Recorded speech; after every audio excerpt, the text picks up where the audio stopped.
He had a stellar career as a federal law enforcement agent, also involved in music business, a television star, and a couple of incidents in his childhood inspired and propelled his law enforcement career. He's here to talk about that on the Law Enforcement Talk Radio Show.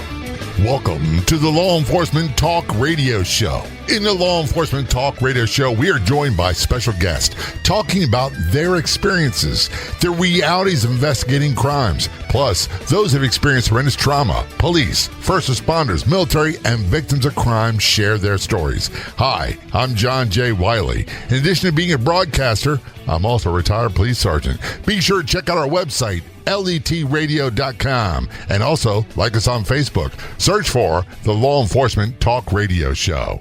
The Law Enforcement Talk Radio Show is brought to you in part by Colonial Metals Group. You can set up a safe and secure self-directed IRA where you can have access to your assets no matter what. Protect your future with gold and silver. Call Paul and his staff at Colonial Metals Group to learn how to get started. Call 800-898-1841. 800-898-1841. That's 800-898-1841, or go online to colonialmetalsgroup.com/LET Radio. Contacting us from the great state of Florida, a repeat guest, someone I had on the show a long time ago, Louis Gregory. Louis is a retired federal agent. I'll have him tell you more about because there's so many details. I'm afraid I'm going to butcher them, mess them up. He's an author of the book America's Frontline Book. Go to the website americasfrontlinebook.com. He's into challenge coins. His website is americasfrontline.com. He's a big challenge coin provider across the United States. He's a music mogul. He's been on television. Louis, is there anything you can't do or haven't done? Man, at this point, there's plenty that I have not been able to accomplish, but I like focusing on those things you just said. I like to focus on the positives. There's a lot of them. And one of the things I love about your story is there's no give up in you. But it challenges a lot of stereotypes. A lot of people love that cops are lazy or they're not intelligent or whatever it might be. And they only took this job because it's the last job they could qualify for and all that other nonsense. And you break all those stereotypes. Well, I certainly appreciate that, and I'm sure you've heard the term a million times, if you're not trying, you're dying. So there has been a multitude of opportunities that I have failed at and plenty of times that I have wanted to quit. But I try to live by the premise that there's no losing, there's only learning, and I have to push through and keep trying, because right when I'm about to quit, I could be one day away from succeeding. That's right. That's the old saying, don't quit 5 minutes before the miracle happens. And the other thing, and I ask you as a question, I got taught this in the academy, and it still holds true as my mind said today. No matter how bad the fight, no matter how bad you're losing, no matter if you're getting your clock cleaned, you never, ever, ever quit the fight. You know, and that's true. And coming from me, somebody who has gotten my clock cleaned plenty of times, I've always had that in the back of my mind. Don't quit. Keep pushing through. You're going to survive. You're going to come out on the other end of this. And a lot of these experiences, even when there's physical trauma, what we have that a lot of people don't realize is that there's so much strength in our mind. And using our mind and harnessing that is what gets us to the other side. Right. And they say it's not how many times you get knocked down, but it's how many times you get back up. That's the secret of success. Have you found it to be the case with you? Yeah, you know, I certainly have been knocked down plenty of times. And what is the saying? Get knocked down 8 times, get up 9, right. Something to that effect. And it's true. And I try to, you know, one of the most important things with me, and especially with this book that I recently wrote, was to be able to share those things with people and to inspire them, not just inspire them that you get up after you get knocked down, but that you should expect that's part of the process. Failure is a part of success, and you should never let any failure or fear of failure stop you from chasing your dreams, no matter how big they are, because you can turn them into a reality. But what I think most people are missing in that equation is confidence. Right, and how do you get confidence? From experience. How do you get experience? From failing.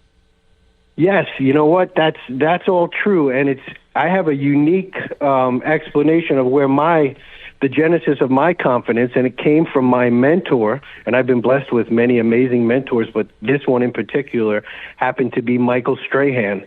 And we speak every day, and he has given me what I was missing most, and it was the ability to believe in myself. Now, for those who don't know, Michael Strahan is a retired NFL player. I believe he played for the New York Giants, had a long career, stellar career. He got into television, and he is really a celebrity, and he's all over the place now. You know, he has a very unique story, and I discuss this in the book. And I think a big part of his success, I have been able to learn from and apply to myself, and it's the ability to reinvent yourself. And this is true in uniform as well, because you go through different stages of your career when you're wearing that uniform and you're wearing that badge, and you may start out doing one thing and transition into another, and you may not even realize when you have reinvented yourself. But if you fail to reinvent yourself, that's when you get stagnant, things become boring, and you lose your edge. And when you are consistently reinventing yourself and finding a new purpose and a new challenge, that's when things stay exciting, and that's when you start to realize that you can accomplish more than you thought. And we'll get into your career in just a moment. I want to revisit that point, that there are so many inspiring stories. And on the Law Enforcement Talk Radio Show, we have a lot of cops that tell stories about investigating crime or trauma they went through and how it impacted them and what they did to build their lives afterwards. And sometimes they're combined, but we also have a lot of people that were other first responders. They're military veterans. They're victims of crime. Their spouses, survivors, talking about trauma. And sometimes it's not even crime-based, but there's a lot of inspiration. And I can't help but take away from a lot of these interviews, Lewis, is that, man, if they can do that, I can make it through what I got to make it through. You know, when you can look at somebody's story and find inspiration and draw strength from their ability to persevere and come out on the other side in a successful way, then you kind of owe it to those people who shared those stories to fulfill that promise that you're going to do the same thing and pay it forward when you do. You are so right, but you're retired now from law enforcement. Quickly, tell people what branch that was and your career from start to finish. Sure. You know, I started as a customs inspector with the Department of Treasury, and it was with Department of Treasury because they had not yet created Homeland Security, because Homeland Security actually, although 9/11 occurred in 2001, it didn't become Homeland Security until 2003.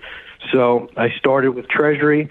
When we rebranded the agency, I became a trainee, a founding member of the Department of Homeland Security. And throughout my career, I was promoted 9 times. I became chief. And my final position with U.S. Customs and Border Protection was as director at headquarters in the Ronald Reagan Building in Washington, D.C. That's a storied career. And by the way, there's a lot more we got to add into this. While he was doing this, and more so since he retired, he was in the music business. He and a lot of big stars, a lot of big names, Lewis was working with. He was an actor on the television series, I believe it was The Goldbergs.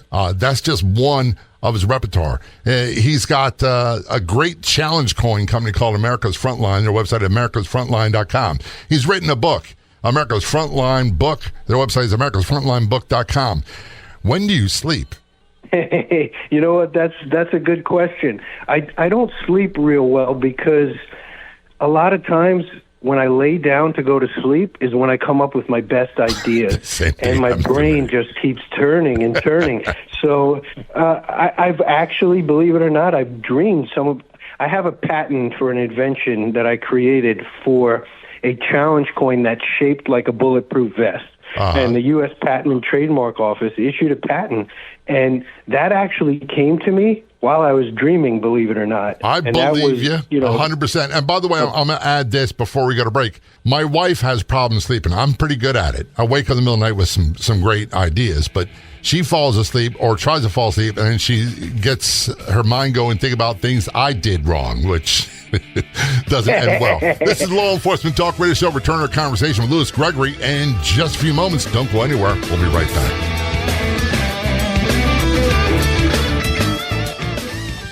I believe in having a substantial percentage of my financial future secured with gold and silver. Contact Paul and his staff at Colonial Metals Group to learn how to protect your financial future at Colonial Metals Group. You can set up a safe and secure self-directed IRA where you can access your funds, your assets, no matter what. Call 800-898-1841, 800-898-1841. That's 800-898-1841, or go online at colonialmetalsgroup.com/LET Radio. How do you start your day? After grabbing a cup of coffee, I grab my phone and open the Clubhouse social audio app and go right to the Breakfast with Champions rooms. I get what I need to start my day the right way in the Breakfast with Champions rooms on the Clubhouse social audio app. Best of all, the Clubhouse social audio app is free, and so are the Breakfast with Champions rooms. So download the Clubhouse social audio app and join me in the Breakfast with Champions rooms.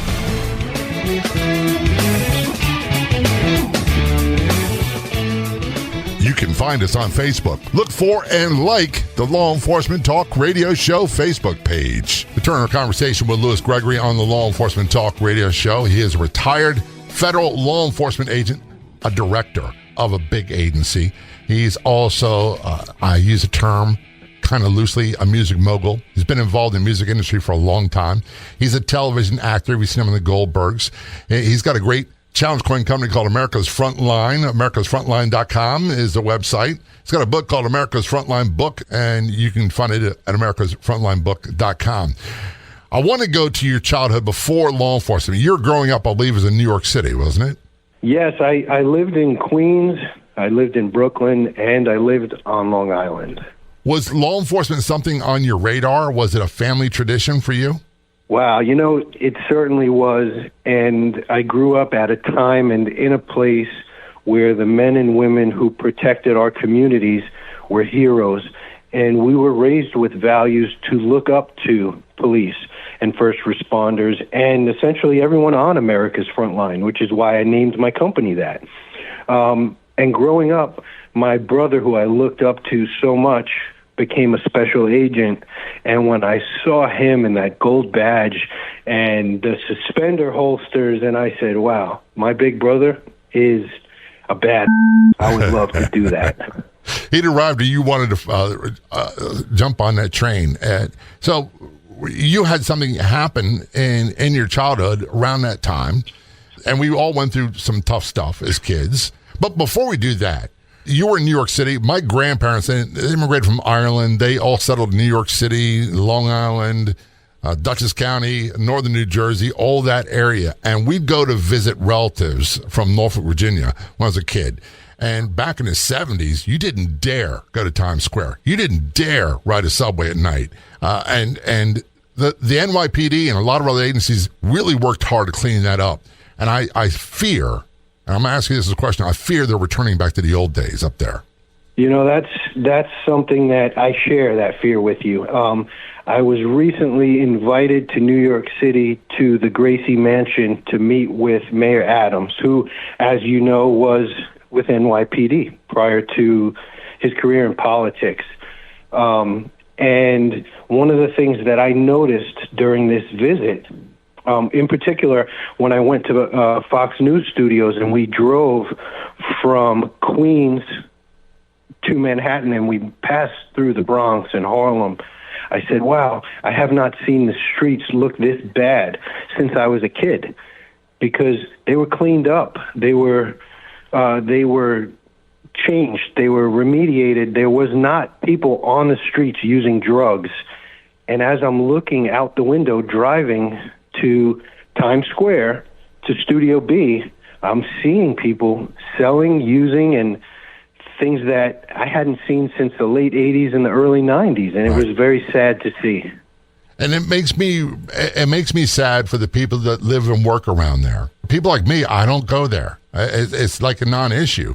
But I'm so concerned about people who have their families there. That's their entire, not just them, generations before have lived there. Well, what I noticed is that it is not the city that I recognized. And I certainly did not feel, I didn't feel like it was, for instance, when I stayed at the hotel in Queens, I didn't feel like I was safe to walk out of the hotel and wander around and find something to eat. And that was a sad thing to think in my home city, and in a place that I grew up and I felt perfectly safe.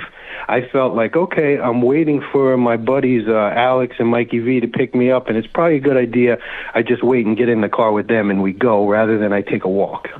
And around that time frame of the bad days, you experienced something that kind of really impacted you a lot. You got attacked, didn't you, as a kid?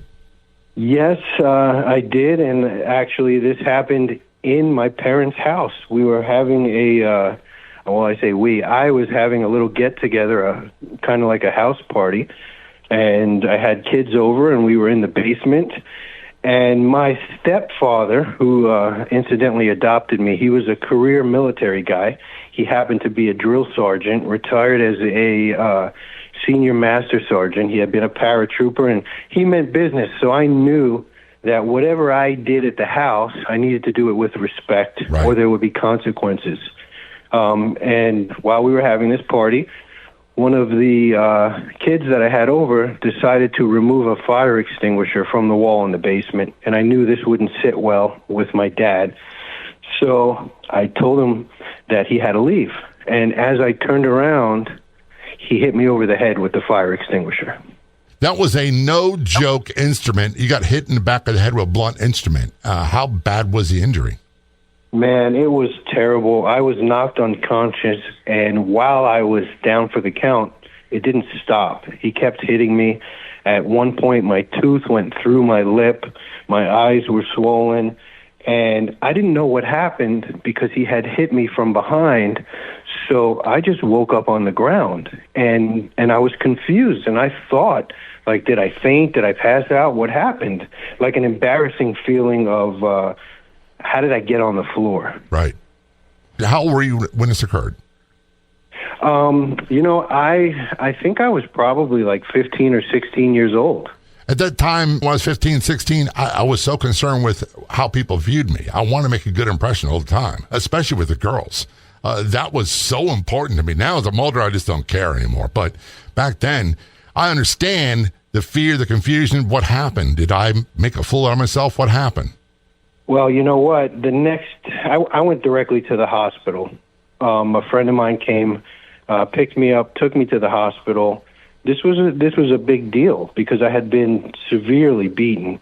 And when I finally went back to school, that feeling I had is exactly what you just mentioned. It was, I was very embarrassed. I was a victim, but I was still embarrassed because I looked like I had just been in a fight with Mike Tyson.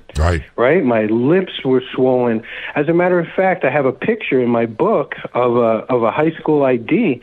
And in that high school ID, I looked like a boxer with a black eye and a swollen lip. And I had to now walk through the hallways of this school with my friends and with all these people who I didn't even know, and just wondering what they were thinking. Right. Are they looking at me? And by the way, at that time in New York, people really were not the friendliest. But when you're a kid in school, man, peer pressure is a real thing. Well, the kids do not have compassion, right? So it wasn't a situation where they looked at me and said, oh, my God, how terrible. Look what happened to this kid. It was the opposite. It was, oh, so-and-so kicked his butt, and they kind of lean towards celebrating that behavior. And that's, man, I wish I had the answer on how you deal with that, how you get over that, how you feel better. And the reality is, we talked earlier in the conversation, you get knocked down, you got to get back up. And that's what you got to do. You almost got to take your lumps because they're coming. You have to take your lumps, and you also have to process it, right? Once you understand what happens or what happened, there's a lot of processing that has to occur. And during that processing, you more than often tend to blame yourself, right, and wonder what could you have done differently. Did I say or do something that caused this? but that's not the case. Hang on to that thought. Hang on to that thought. We're going to take a short break. We're talking with Louis Gregory and return to the conversation on the Law Enforcement Talk Radio. So we're going to find out more about his recovery from this attack, how it propelled his interest in a career in law enforcement, and more. Don't go anywhere. We'll be right back. Our sponsor, Colonial Metals Group, helped me with my goal of protecting my financial future. Being at the whim of the stock market or the current administration doesn't make me feel safe or secure, but having a self-directed IRA where I can safely store gold and silver, assets that have stood the test of time, no matter what the economy or government policies are, makes sense to me. Call Paul and his staff at Colonial Metals Group to get more information. Call 800-898-1841, 800-898-1841. That's 800-898-1841, or go online to colonialmetalsgroup.com/LET radio. I start my day a couple of times a week with the Breakfast with Champions rooms, which are free, and on the Clubhouse app, which is also free. I get motivation, guidance, and inspiration for my personal and professional life. Plus, I get to interact and even ask questions from celebrities, all in the Breakfast with Champions rooms in the Clubhouse app. The app and Breakfast with Champions is free. Download the app today, and I will see you in the Breakfast with Champions rooms on the Clubhouse app.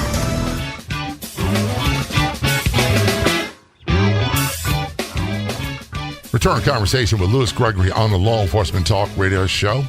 He is retired federal agent, the director of what agency was it, Louis?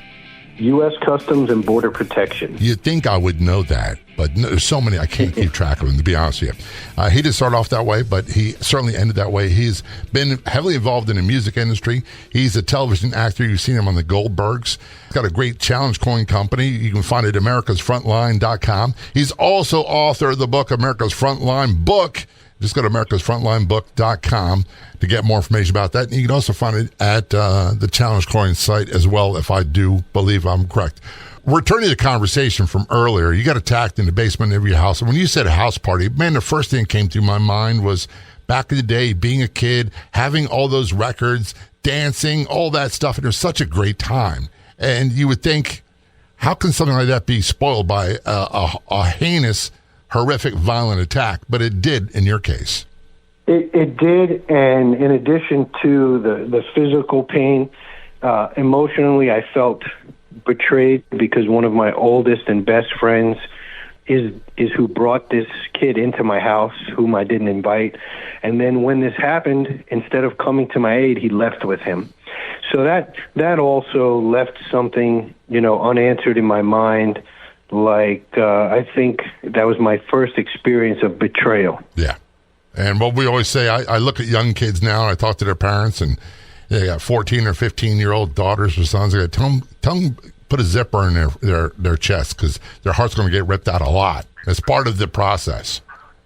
For sure. And I think and like you said, being a parent, that I think is the most important part of this equation for us now as parents, for us to, and I've looked for a term to explain to my kids how I don't want them to repeat the same mistakes that I made. And my close friend George, his mom said something in Spanish, and it translated perfectly.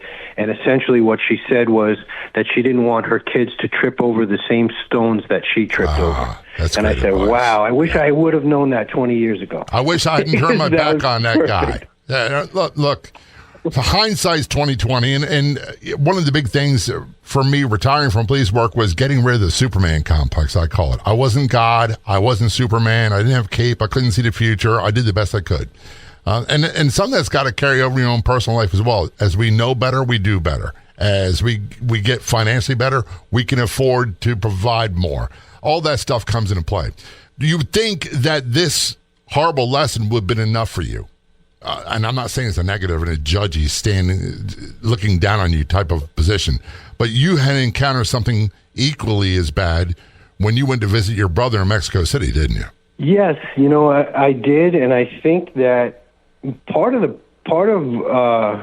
our success as adults is that we can draw upon experiences and eventually have wisdom. And it's difficult for us to generate wisdom without tripping over those same stones. And that particular visit to Mexico City was to see my big brother, who was on a TDY detailed to the U.S. Embassy as the attaché while he was a special agent. And one of the things he warned me about was not to get in any Volkswagen Beetle taxis because they had kidnapped Marines, they had kidnapped DEA agents, and that was kind of one of those hot trends going on in Mexico, that these taxi cabs were kidnapping people. And that didn't come from your parents? It came from your older brother who you respected. And you think, oh, okay, I'm gonna take that advice. I'm never getting in that kind of cab, right? Well, in my mind, I most certainly was going to take his advice. And I think I was about 18 years old. I was in another country where, by the way, drinking was legal at 18. So, of course, what's the first thing that a kid does when they're allowed to drink is they go to a bar. Right. So I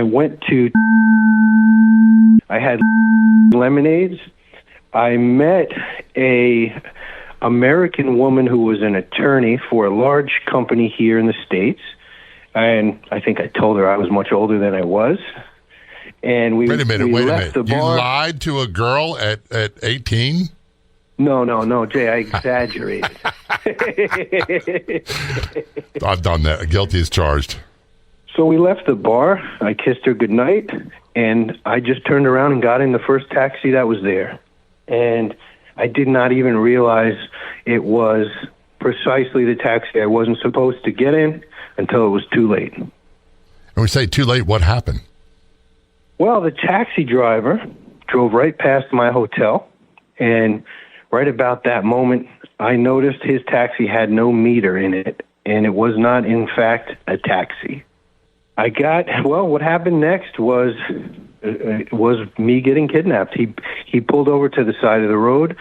Two guys jumped in the back on either side of me, another one in the front. They had batons and guns, and they poked, prodded, hit, and threatened to kill me for what seemed like forever, because they wanted me to. They took everything I had. They took my shoes, my jacket, anything in my pockets, and they wanted me to give them the PIN to my credit card.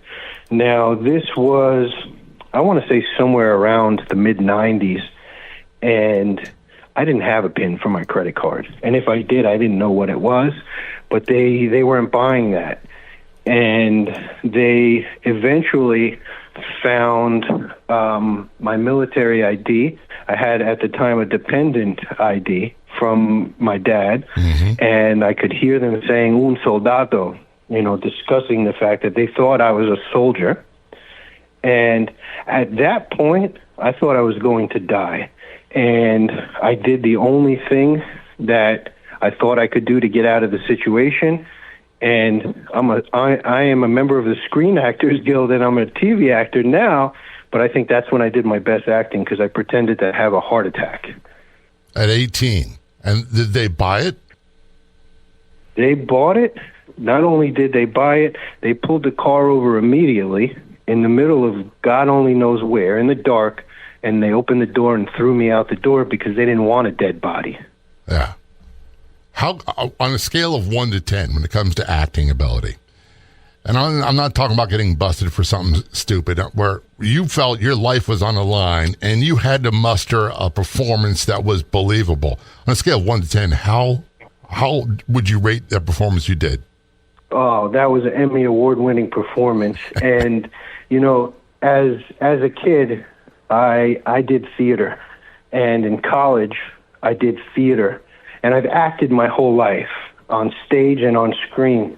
But in that moment, you know what, Jay? That was, it was real. It was real. I gave that performance everything I had because I truly felt at that point like my life depended on it. And it probably did. It really did. Did this propel you into a career in law enforcement, these two incidents? It certainly did, because it made me connect the dots in two manners. One, I didn't want this to happen to other people. And two, I wanted to be in a position where I had training and the means to protect myself and ensure it didn't happen to me.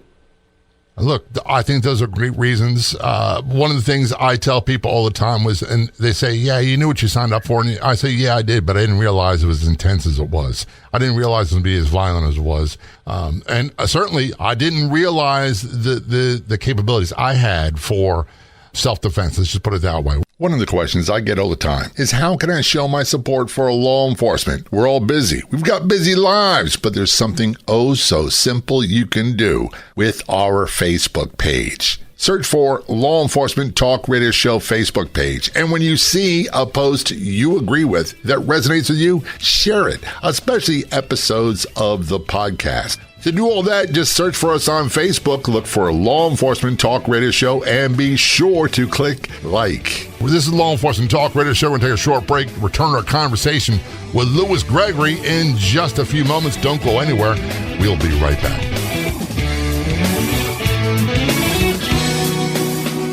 One of the questions I get all the time is, how can I show my support for law enforcement? We're all busy. We've got busy lives, but there's something oh so simple you can do with our Facebook page. Search for Law Enforcement Talk Radio Show Facebook page. And when you see a post you agree with that resonates with you, share it, especially episodes of the podcast. To do all that, just search for us on Facebook, look for Law Enforcement Talk Radio Show, and be sure to click like.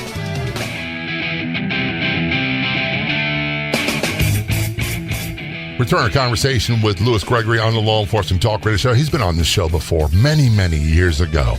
Louis is a retired former director of United States Customs and Border Protection. Did I get it right, Louis? Yes, sir. All right. He's also an actor. He was on the Goldbergs. He's a music producer involved in a lot of music with artists you know. He is big in the challenge coin world. His website is americasfrontline.com. You can get more details about challenge coins there.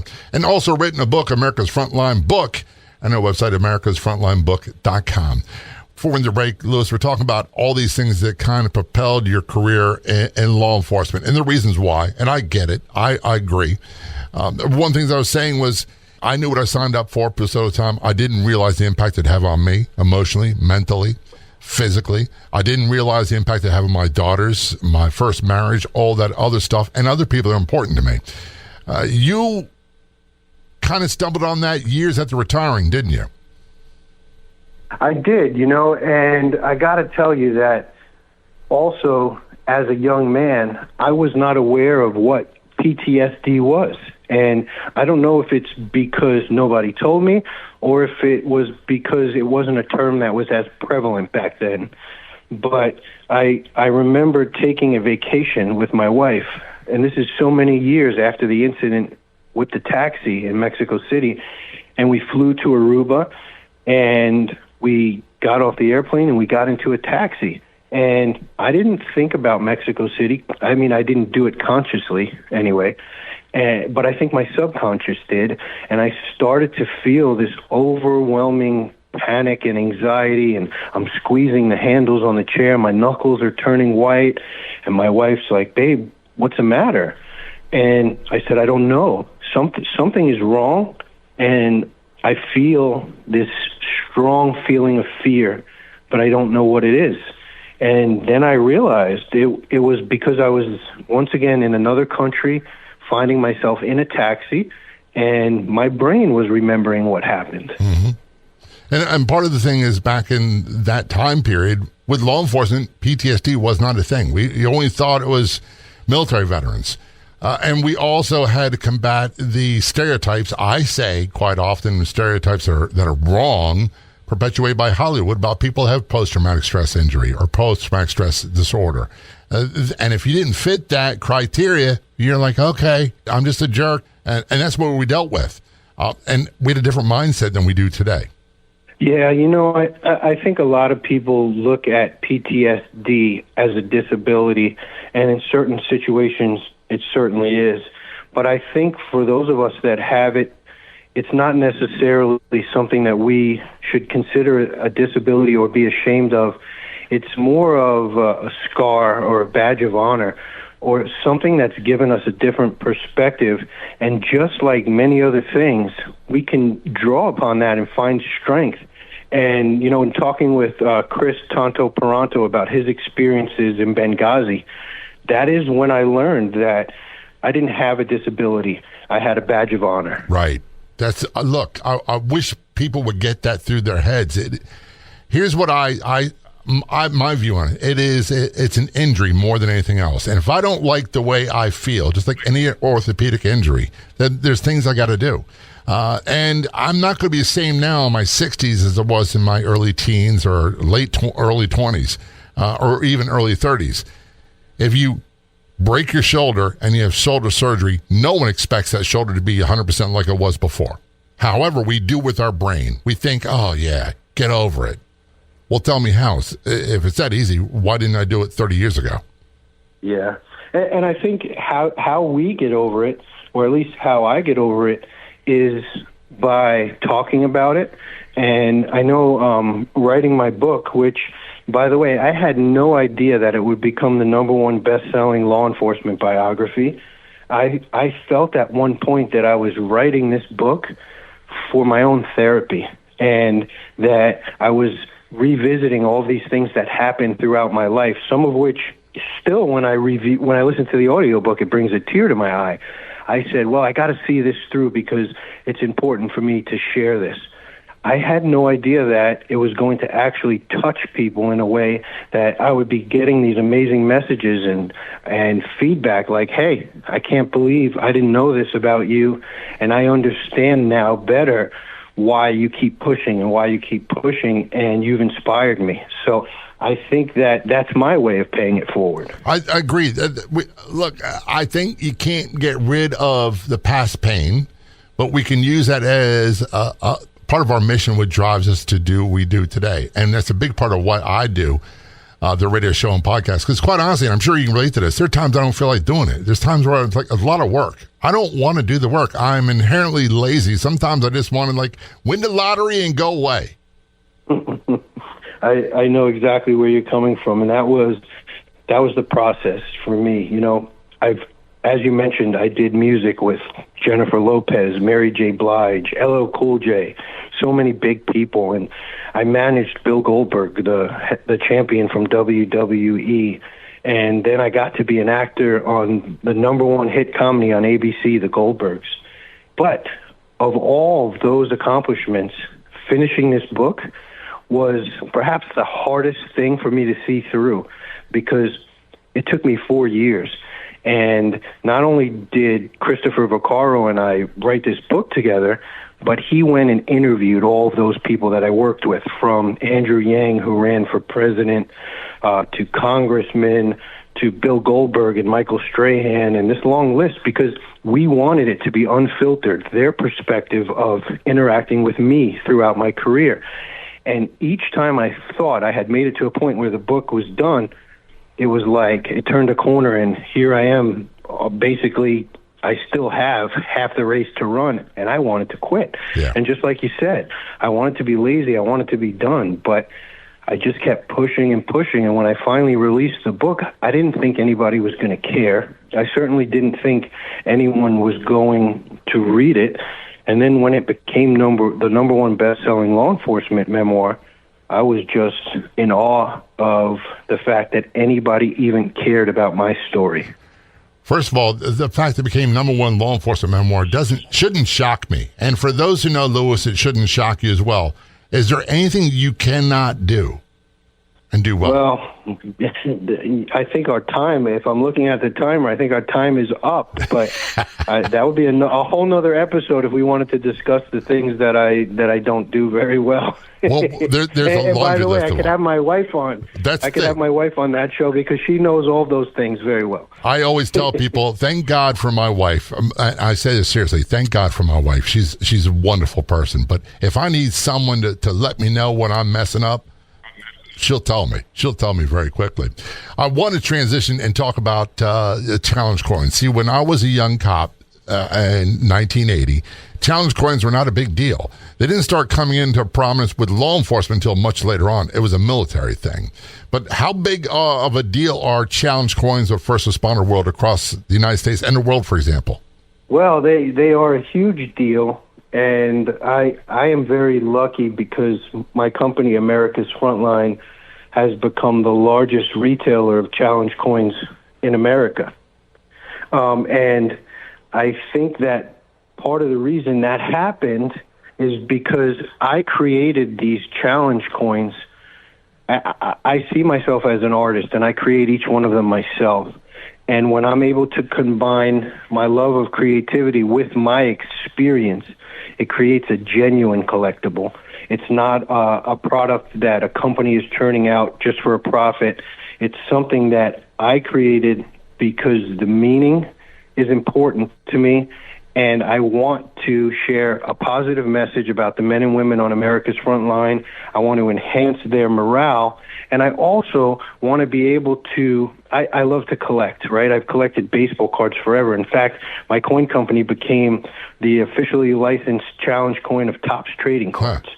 And to be able to create a collectible for us, right, for law enforcement officers, even beyond that, for fire departments, for people that I perceive as an American hero, is a way that I'm not just earning a living, but I am furthering the mission, which is really important to me because since I hung up that uniform, what I missed the most was being part of that mission. Right, being part of the team. Kind of gives me it just gives me skin in the game, and there is a organization called Merging Veterans and Players, which teams up a retired professional football player with a military veteran, and this was started by Jay Glazer, and he did that because he knew that both of those individuals, upon retirement, missed being part of a team. And on that note, we'll return that. I think check it out. Get more details at his website, americasfrontline.com. Louis, thanks so much for being a guest on the show. Very much appreciated. All right, we'll talk soon, Jay. A huge thank you for listening to this episode of the podcast version of the Law Enforcement Talk radio show, by the way, which is a nationally syndicated radio show. And we broadcast on over 115 radio stations across the United States to more than 44 million combined population. If you like our show, there's two simple things you can do. Go to our website, letradio.com. Add your favorites. Check it often. You can find episodes of the show right there. And the second one involves our Facebook page. It's so easy to find great content, including past episodes of the show. And when you see something that you like, that resonates with you, be sure to share it with your friends. We'll be back in just a few days, another episode of the Law Enforcement Talk radio show and podcast. Until then, this is John J. Wiley. See ya.